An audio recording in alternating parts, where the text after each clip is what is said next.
Join us today as we talk with Jimmy's son Owen over here about his current D&D campaign.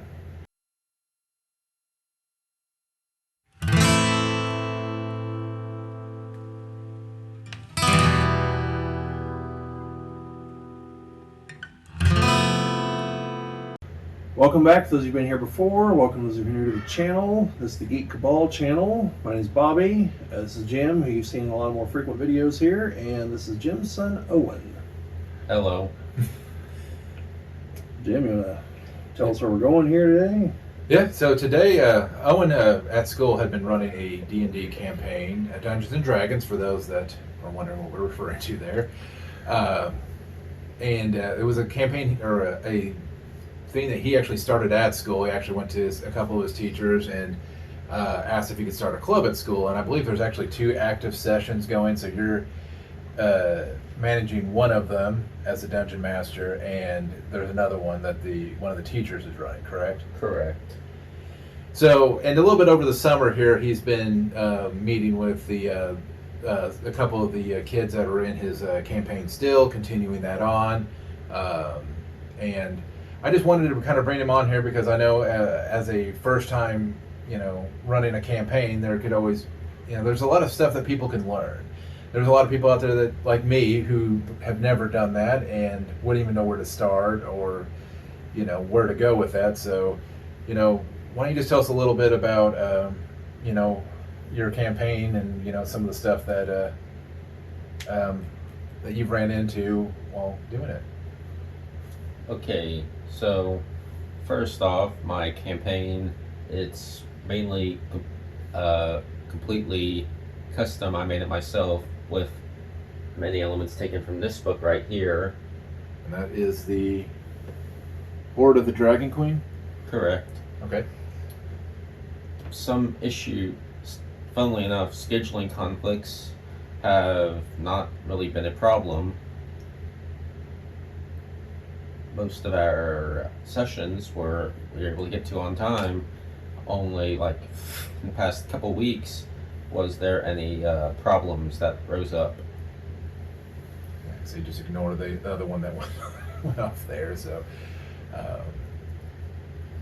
but anyways, so yeah, with the scheduling conflicts, that's definitely something we've run into with our own campaign, trying to get everybody here. Indeed, we have.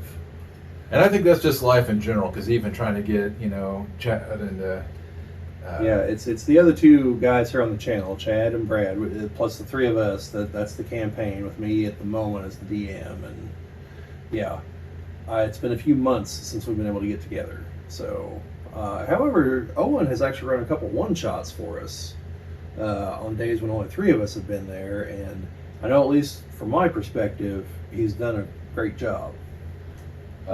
It's certainly easier to get 3 high schoolers to meet up than 4 grown adults and a high schooler. Yes. Yes, it doesn't help that only 2 of us live in the same town and the other 2 do not. So with your campaign though, did you sit down and kind of come up with a basic premise, or did you just say, we're gonna do it on the fly? We're gonna.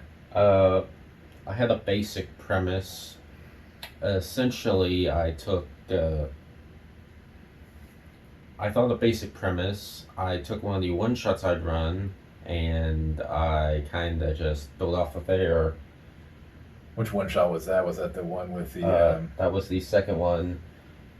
Oh, the one where you had the city, the cities that were surrounding like the main fort. Yes.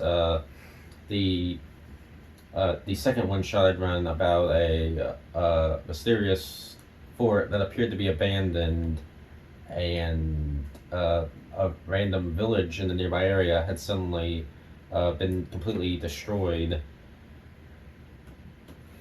Yeah, I mean, I would say both the one shots that you had put together have been, very, I don't know, I thought very well put together, like, some thought put into it.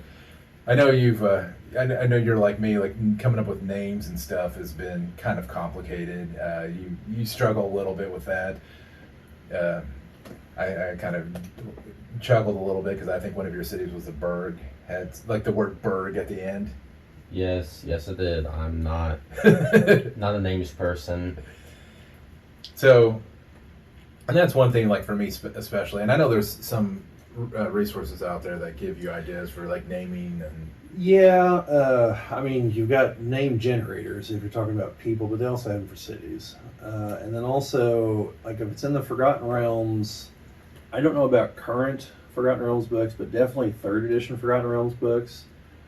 They all had like, oh, here's typical dwarf names and human names, and they would even divide it up and be like, this is for the Sword Coast, this is for the Velon Reach, this is for the Shining South.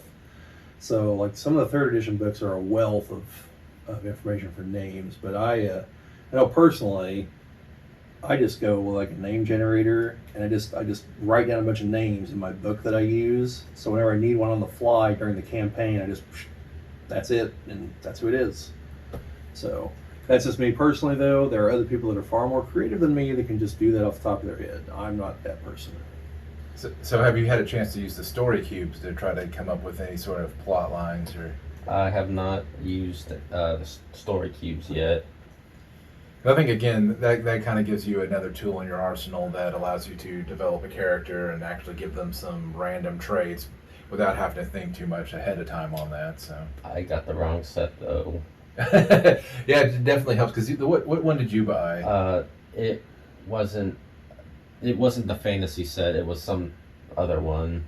Yeah, I think it was traveling or something. Traveling. Yeah. It still could work. Well, I mean, the idea with it is that you roll the dice, and based off of what you see on there, you can kind of generate a. You know, they've got pictures on it, so you take those pictures and kind of develop a character based off of that. Yeah, just for those of you who don't know, the whole story cube thing is there's like, I think the set I have is 15 dice, and you just grab 3 of them and roll them, and there's a picture on each side. So based on the pictures, you just kind of go with it. Like if there's like a picture like a magic wand, okay, it's a magic guy. If there's a picture of a shovel, then maybe you came across him digging up a grave, you know, or something. You know, you just whatever your mind can come up with from those 3 as inspiration, that's what you go with. And but yeah, I need to show you which set that I have so you can look for it, or the actual fantasy set, because mine's not the fantasy set, mine's a more generic set. So have you run into any hurdles where the people that you're managing in the game did not go the way that you wanted them to go? That they took a different path, or? It's not been that they haven't been able to take the right path. The problem is that sometimes they need a little, not motivation, but sometimes coercion. Sometimes you need. Well, it's not that they get distracted. It's that sometimes they have trouble, you know, finding out where to go. So you're saying that you have to put a sign on the road that says "This way to adventure," well, or "Evil dungeon that way." Well, more or less, or having things happen that may point in the direction of, hey, there's, you know, might want to check this out. Do they have the issue of some random detail that you thought you were just throwing in for flavor all of a sudden becomes what they're fixated upon, and you have no backstory for it because you thought it was just going to be a neat thing in the background? You know, like you see a neat mark, you see a. I wouldn't have any experiences as a DM. I'm just curious. No, I don't believe I have. It'll happen sooner or later. Don't just give it time. Well, I'd say, Owen, definitely you upgraded the last time I went to see you sit and watch you run your game a little bit, because for a little bit there he was using rocks and paper to. Hey, I remember being at Gen Con for the announcement for 4th edition and their video trying to illustrate past editions, even though it's clearly the same people from now. Like, I don't remember who it was, but he was wearing like a giant fake afro, and because it's the 70s. And they had just like erasers and paper clips, and that's what they were doing, you know. So they were like, so that's fine. That's just like with BattleTech, proxies are allowed. But yes, I upgraded from rocks to miniatures. His miniatures, just so you know. Yeah, just make sure you don't take any expensive ones over there. Some of those are not cheap. Oh, don't worry, I will. But no, I mean overall, I mean I see that when I've been there watching the other participants, it seems like they're enjoying themselves, having fun, and I mean, I think he's being very fair for some newcomers. He's definitely not throwing books at them. I think gravity threw that one. Or my elbow when I pushed on the table, but you've definitely, I know I've seen a couple of times where they've gotten wiped out in a battle, but they didn't die, that they were non-lethal and stuff like that. Yes. And that's like, I get that to a point because not everybody that was in school in the campaign is here in the campaign, because a couple of them had to, they weren't able to meet up for the summer, so he had to make some other arrangements. Those characters had to go off for a while and do their own thing. Yes, it's definitely not been easy with because I only ran for 3 people and now it's down to 2, and they just both happen to be playing rogues. Well, I mean, supposedly 5th edition is geared in such a way that you can run a party like 4 druids and everything will be just fine. Well, I mean, at least that has, capability most. Yeah, I mean, druids are capable. I just meant like they're not rogues, they're not barbarian, there's all kinds of roles they don't fill. But in and of themselves, yeah, they are capable. To me, it sounds like you should be running a Mission Impossible campaign. Yeah, you might want to look into Keys to the Golden Vault. Oh yeah, that book that came out. Yeah. Well, I believe on D&D Beyond there was a free adventure, which came from that book. So I just took that and I ran it. Yeah, well there you go. In the campaign. Yeah. So I may look into picking up that book. And I noticed that you were using the app a lot more. So he's using the app for managing when creatures of his get hit and stuff, being able to indicate damage and stuff like that, which in the way that you're because he's meeting people down at the park, and that's where he's running this campaign, so the phone comes in very convenient for that. So that yes, it's much easier than having a like a whiteboard keep track of all their abilities when I can just click on them and see, okay, they can do this, they can attack this many times, this is how many hit points they have left. And this is the D&D Beyond app that we're referring to, so. Well. Owen, do you have any tips or advice for new DMs? Mm-hmm. Older, younger, doesn't matter, just in general. Unless it's specific. Even if you plan for all the possibilities, they're still gonna do something that you didn't account for. Yeah, so that's why you always gotta, I think for me, I'd have to have some side items that I can be like, oh, they're going down this path. Well, here's an alternate item or alternate thing that I. Yeah, I've heard different ways people deal with it. One, if it's literally they went right when they should have went left, then it's, oh, look at that. The thing on the right's exactly identical to that thing that was going to be on the left. What are the odds? Or if you're playing with new players, sometimes you have to help them along. Yes, like when six goblins about take out the party on the first. They didn't take you guys out, so They took one person out. Actually, I think they took 2 people out. Guys, you survived. Well, I mean, we weren't actually factoring in all the proficiencies, and yeah, we were rolling the base die and should have been adding more onto it. Well, even without that, 6 goblins was above your weight class. They probably actually should have killed you. Yeah, thanks for that. But we need to start things off the real world's not fair, Owen. No. I think even the rats gave us problem in the Yes, the rats did too. And a lot of that is because, for me especially, is that I'm very new to all of this, so it was, it was my first campaign to be a part of and trying to figure things out. Yeah, and it doesn't help that unlike some people, I actually can roll a 20 and actually do with reasonable frequency.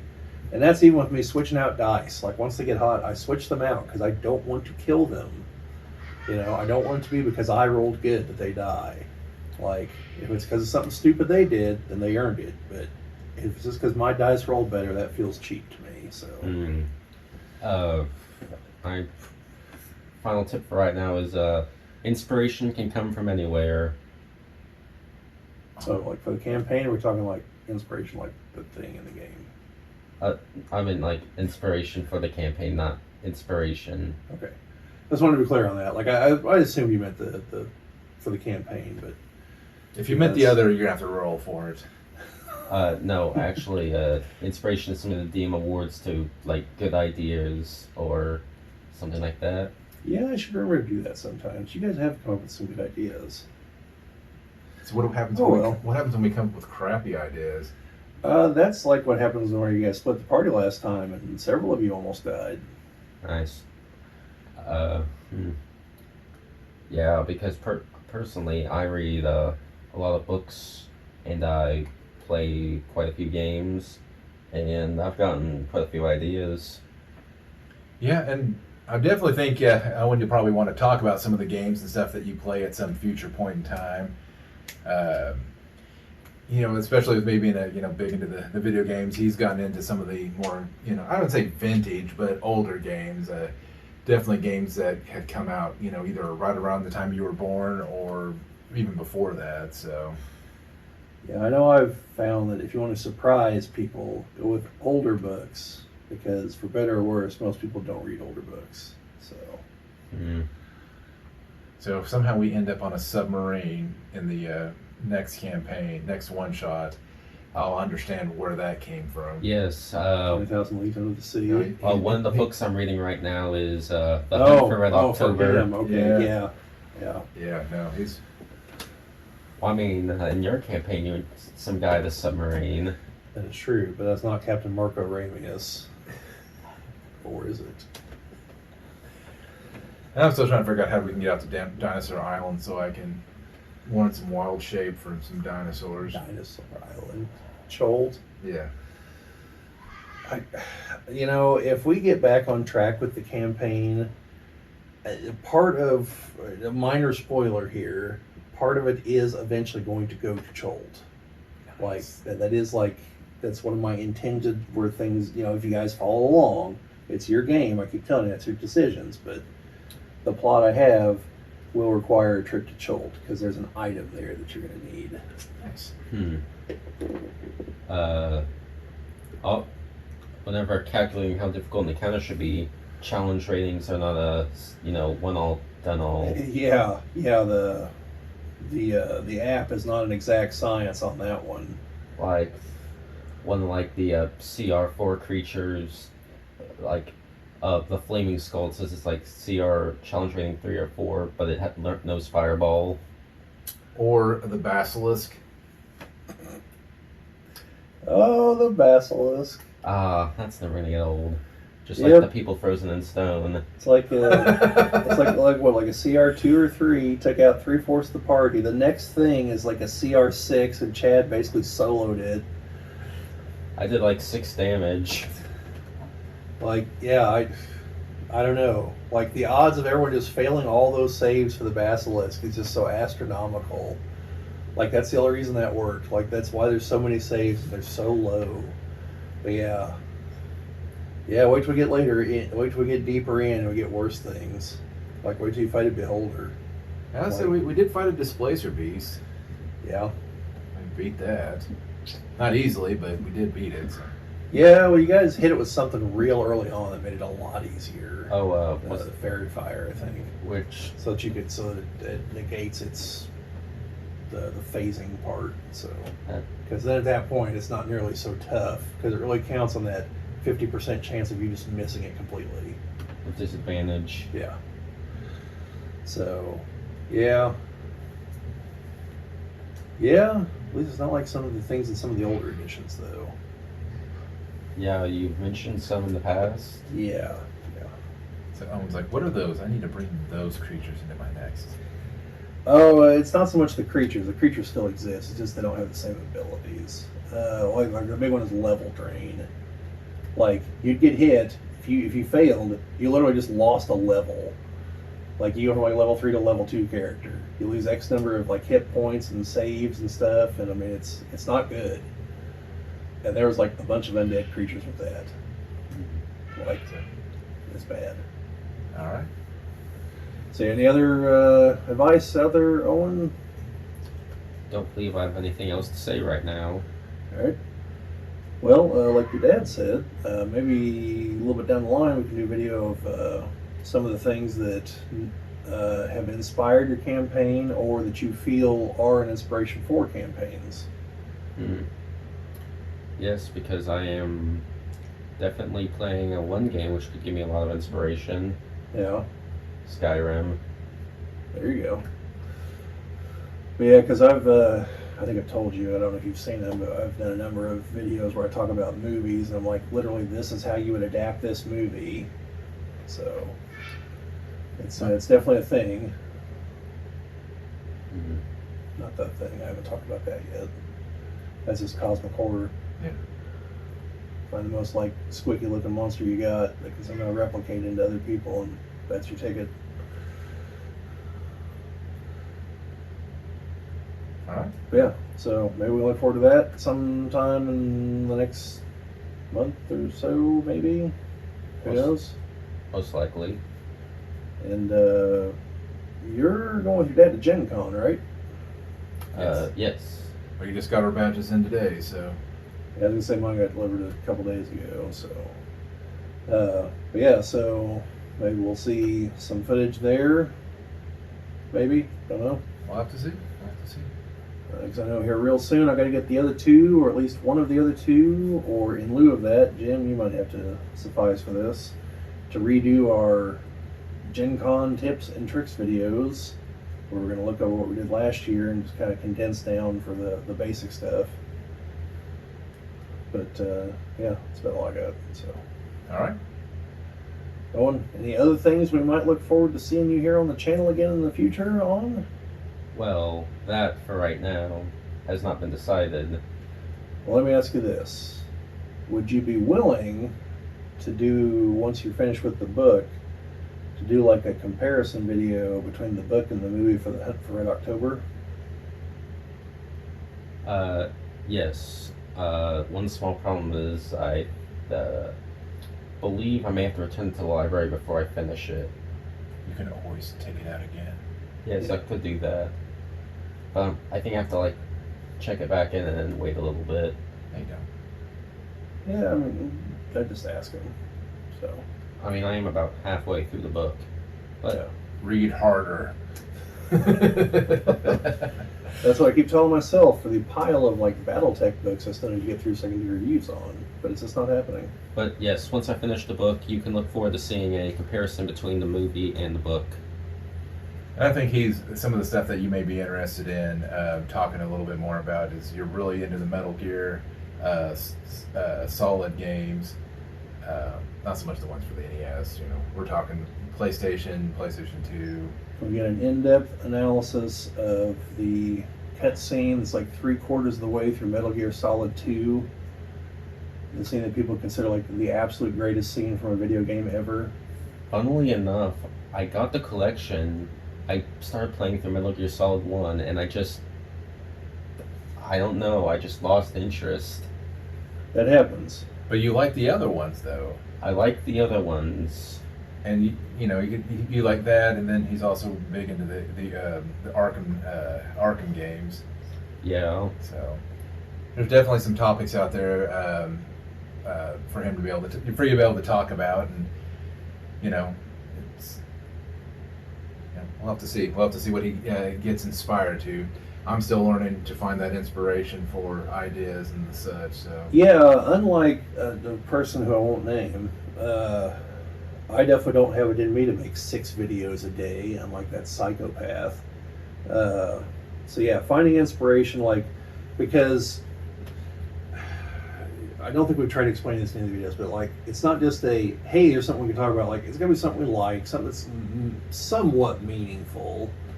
You know, I mean, we could just make oh, well, today on TV I watched this, and here's what happened, and I was eating a ham sandwich, and here's how it somehow relates to Dungeons and Dragons. Like, there's a gentleman out there, that's his whole channel. He has nearly 5,000 videos. He's insane. Like, we're never going to hit that. So, like, this is not possible. Like, I don't know, I'm assuming Jim is the same way. I just don't have it in me to do that. Like, I could if you put a gun to my head, but that's not the only. I prefer some actual quality content that has some discussion to it, things like that. So, well, I think we're getting a little bit off topic here. As we should, Owen, as we should. That's our bread and butter. I think we should just rename the channel Off Topic. Not Hot Topic. No, not Hot Topic. We'll get sued. Plus, we're not 90s grunge. I do own some shirts from Hot Topic, though. And I've been losing a lot of weight lately. They might actually start fitting again. Because they don't have big shirts there. I don't know. I don't know how they don't understand their clientele, but that's like Gen Con every year. You guys got any big shirts? No. I'm like, do you look around and see who's here? Like, they look more like me than like Jim. Like, just saying. It's not the majority. It definitely used to be. You're right, it's not anymore. It's definitely a younger, skinnier crowd than it used to be. But yeah, like whenever Chris and I first started going, like the average shirt size is probably 4 or 5X. We were the skinny end, and we were not skinny. But yeah. Anyway, like Owen said, we are kind of drifting here. So if anyone has any final words of any kind, are we good? I'm good. I am good for right now. All right. Well, if any of you have any questions for Owen or Jim or myself, fire them down in the comments. Any kind of suggestions? You know, if you got some kind of suggestions for Owen, maybe for his games, I don't know. The CR system, who knows? But otherwise, you know how it goes.